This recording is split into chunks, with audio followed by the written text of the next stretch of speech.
today I'm going to show you a tutorial on how to use the wow changes.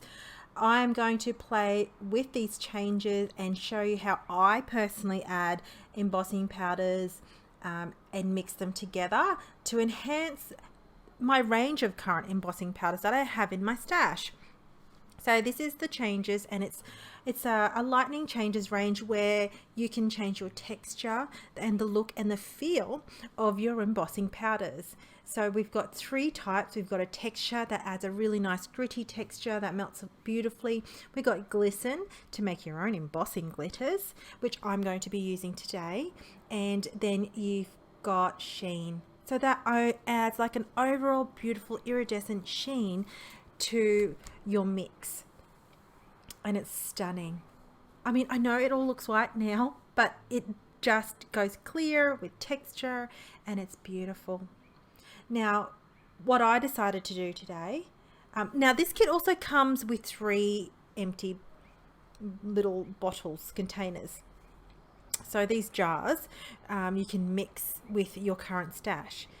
For today, I'm going to use a Mayan glints and a rose glints. So I'm going to make 2 different panels, and I'm going to use these ultra high opaque bright white particles. So these are quite thicker in granulation, and the glints range that I'm using, the Mayan and the rose, is really ultra fine shimmer. And so I thought I'm going to make my own embossing glitter with some extra texture from the ultra high embossing powder in the bright white opaque.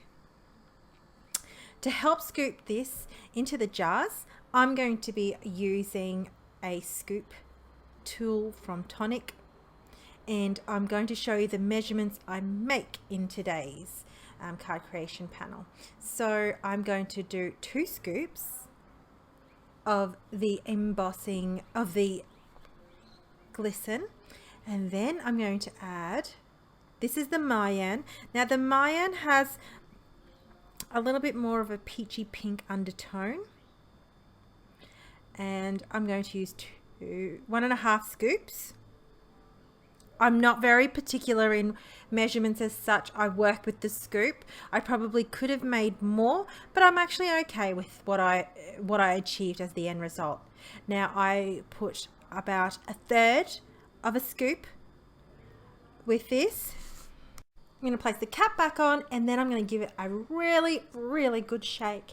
Now make sure that you have mixed this up perfectly.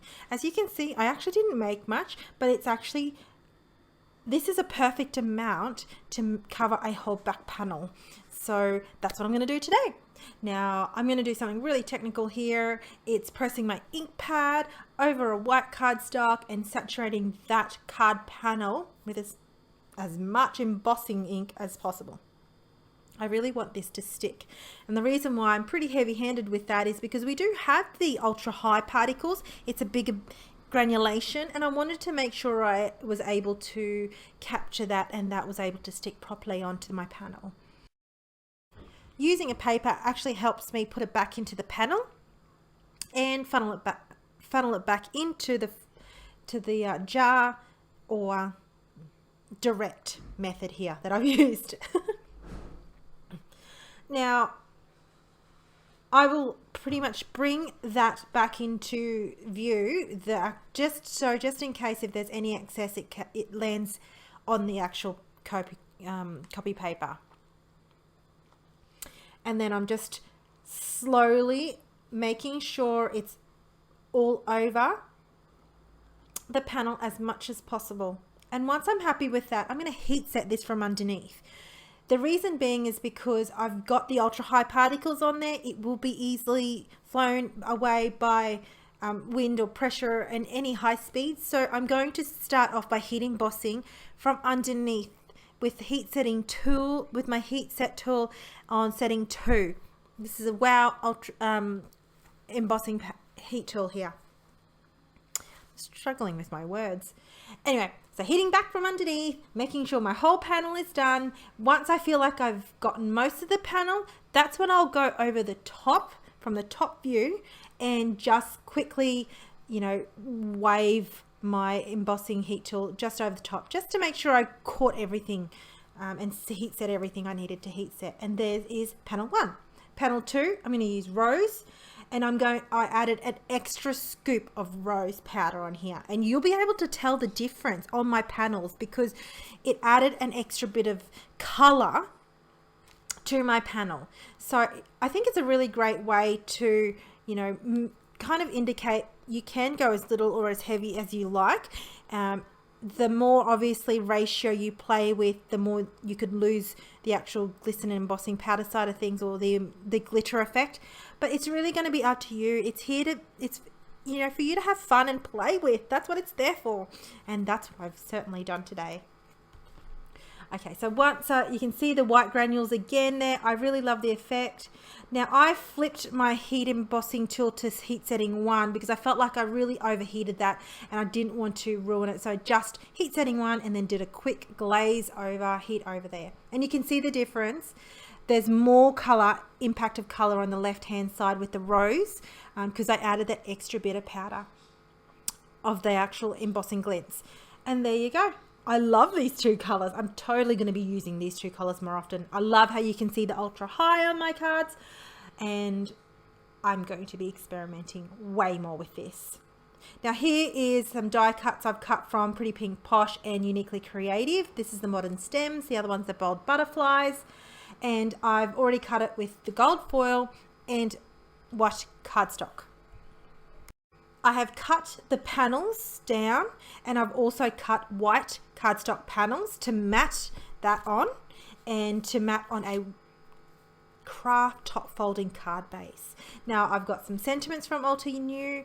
I used 2 sentiments from the 1 stamp set. I didn't end up using the Labels Collection one.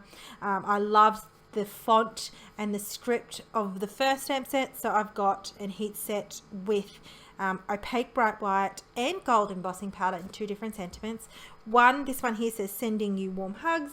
The other one says you are in my thoughts. These are the type of cards I've been making as of lately.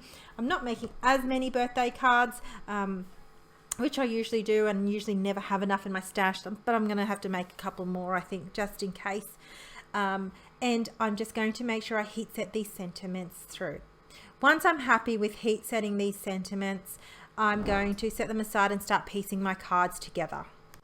One tip with heat embossing too is any strays that you don't want. I tend to use a fine point needle, my tool-in-one. Today I had my scissors. I know I'm using fancy tools, but that was what was in reach, and so that is what I used today. Once I'm happy with the sentiments, I'm going to foam mount these sentiments, but I'm going to set them aside because I'm going to adhere these panels all together. Now I do a mixture of foam, mount tape, this is 3M Scotch, and then also liquid adhesive with my Tombow Mono Liquid.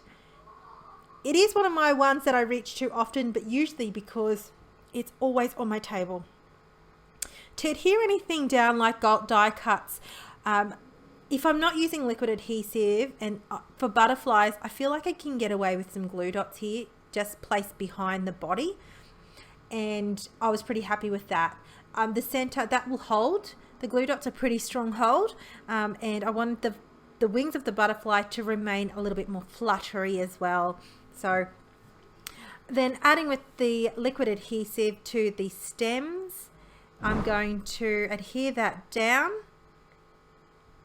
and just place a block. And I'm just placing the block just temporarily while I figure out what I'm doing with my sentiments, where I'm going to place them, and how I'm going to have them on my card. So I just place some foam adhesive behind those. And that's really it. Plain, but it's beautiful. Play. This is a great opportunity for you to play with your changes and enhance the embossing powders you've got in your stash. So thank you for watching. I hope you enjoyed today's tutorial, and I can't wait to read your comments. Thank you. Have a lovely day.